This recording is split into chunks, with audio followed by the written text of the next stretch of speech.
أستاذة نبيلة منيب، الأمينة العامة للحزب الاشتراكي الموحد، مرحبا بكم في بوابة أزيلة أونلاين وهيسلكس الوطنية. أنتم اليوم بقلعة السرغنة. سؤالنا هو حول تقييمكم للتجربة الحكومية بقيادة العدالة والتنمية، ما هو موقفكم وقراءتكم للصراع بين العدالة والتنمية وحزب الاستقلال حول مسألة الانسحاب؟ أولا من أجل تقييم عمل الحكومة، نحن كنا دائما نطالب بدستور ديمقراطي يعطي أي حكومة منبثقة من صناديق اقتراع حرة ونزيهة إمكانية أن تحكم، يعني أن تمارس سيادتها الشعبية التي أعطاها لها الشعب عبر انتخابه لها. هذه مسألة أولى. هذا المطلب الأساسي والمدخل الأساسي لبناء نظام ديمقراطي لم يتحقق في بلادنا رغم مراجعة الدستور التي لم تفصل بشكل نهائي مع طبيعة النظام والانتقال من ملكية شبه مطلقة إلى ملكية برلمانية، حيث الملكية سلب الحكومة تحكم.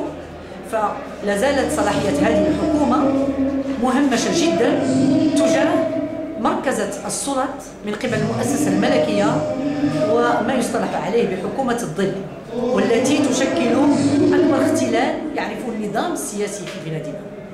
هذا من جهة، لكن هذا لا يبرر هذه الحكومة التي كانت تعرف كل هذا والتي وقفت كعائق أمام تغيير ديمقراطي حقيقي في بلادنا يبدأ بدستور ديمقراطي، حيث أنها لم تساند الحراك الشعبي الذي عرفته بلادنا، بل ظلت تساوم بورقة الحراك الشعبي من أجل انتزاع بعض المطالب التي تهم الحزب الحاكم اليوم. هذا من جهة. فضاعت فرصة 2011، تم الاتفاق على المطالب الشعبية التي كانت تطالب بتغيير الدستور ليصبح للمغرب ولأول مرة دستور ديمقراطي وأن يعترف الجميع بسموه وحتى يتم تطبيقه. فهذه الحكومة أولا ومن يشارك فيها التف على المطالب الشعبية. بعد ذلك وصلت هذه الحكومة عبر صناديق الاقتراع ونسبة المشاركة 25%، إذا احتسبنا 7 مليون المغاربة الذين هم غير مسجلين. إذن هذه من جهة يعني أنه لم تستطع رغم كل ما قيل إعادة بناء الثقة مع الناخبين الذين يعرفون بأن اللعبة السياسية في بلادنا لعبة مغشوشة وتغيب فيها المصداقية، ولهذا لا يتعبؤون من أجل إنجاح هذه محطة الانتخابات اللي هي مهمة، ولكن خاص إعادة بناء الثقة. شباب 20 فبراير كان كيقول بعض المداخل أنه يفتحوا الإعلام الجميع أنه يتم تسريح سجناء سياسيين إلى المغرب باش نعاود نبنيو الثقة. ما تمش هادشي. طلعت هذه الحكومة في ظل هذه الظروف فيها أحزاب طالب الحراك الشعبي بإسقاطها ولكن تساهم. إذن هذا النموذج الائتلافي الذي يجمع ما بين ما كان سابقا يحسب على اليسار وما بين أحزاب إدارية مصنعها وطبخها في داخل النظام وما بين تكنوقراط، هذا النظام أظن أنه وصل اليوم إلى حدوده، لأن هذه الحكومة التي تشكل يوم العفاريت والتماسيح هي غير قادرة على أن تقدم استقالتها، حتى هي أخرى تريد أن تستمر في هذا النظام رغم المعيقات ورغم أن كل التوجهات الاستراتيجية تطبخ خارجا. فالملك يحتكر كل السلطات، هو الذي يرأس مجلس الوزراء الذي تصنع فيه المخططات الاستراتيجية ويقترح جدول الأعمال إلى ما غير ذلك.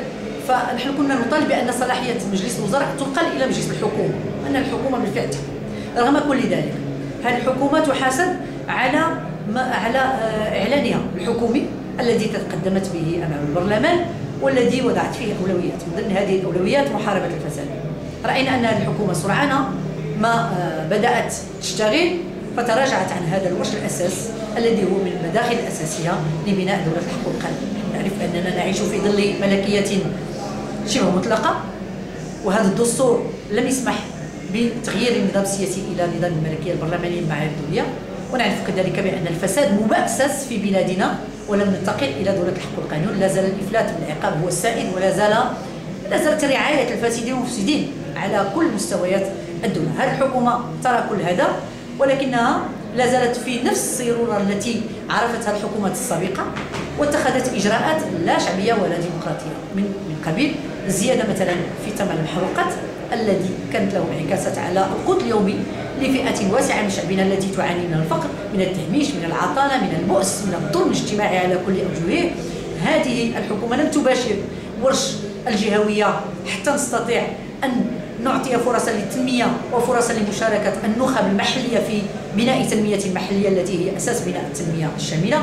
هذه الحكومة لجأت إلى الاقتراض من صندوق النقد الدولي، وأنتم تعرفون بأن صندوق النقد الدولي ليس مؤسسة خيرية، فهو يفرض عليك تركيع شعبك حتى تستطيع أن تستجيب لمطالبه ولأسعار الفائدة المتزايدة.